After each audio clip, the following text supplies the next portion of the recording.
Ole Miss played their second basketball game of the season last year against the UL Monroe Warhawks.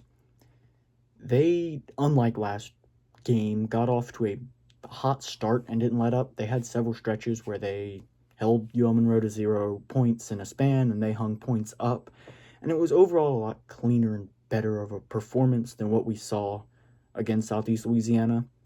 As with these, cupcake games, you can't really draw too much from them. You can't really, ride a wave of, wow, we went on a 12-0 run. We won a 7-0 run against UL Monroe. We're going to win the SEC. That's not really a takeaway you can make, but it's definitely a better sign. It shows, I think, that this team is still going to be able to make March Madness, which was not really a concern, but overall I've liked. Cameron has looked good. Storr, he was the highest scorer, probably the best player on the team last night.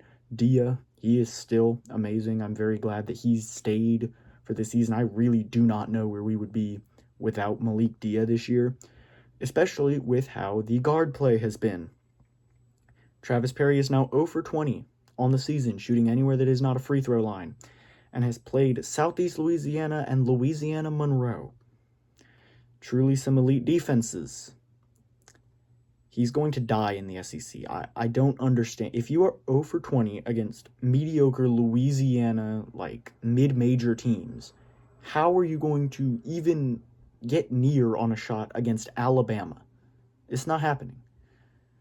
Even Memphis, I think, is going to be difficult, and we're going to really need the big three up front to step up, because we don't really have that great guard. Klafke's trying to be it, and he had some nice shots. I like him as a shooter more than Perry, but I still am not sure we have a single guard that can fill, that shooter role. Obviously losing Padula, that we would love to have him this year, but we don't have him, and we're going to have to try to find a way to make up for it, and I think that's just going to be rely on Storr, Dia, and Camerdine. Memphis on Tuesday. I don't know much about Memphis this year. I know they beat us last year. They were our only out-of-conference loss.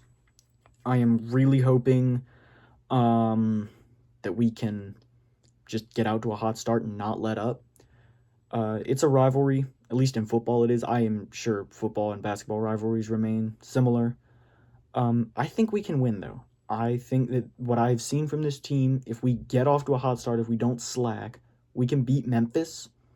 I'm going to try to go live for that one. So for the 30 people watching this, if you don't have anything else to do on Tuesday night, why not watch me react to the game? Thanks.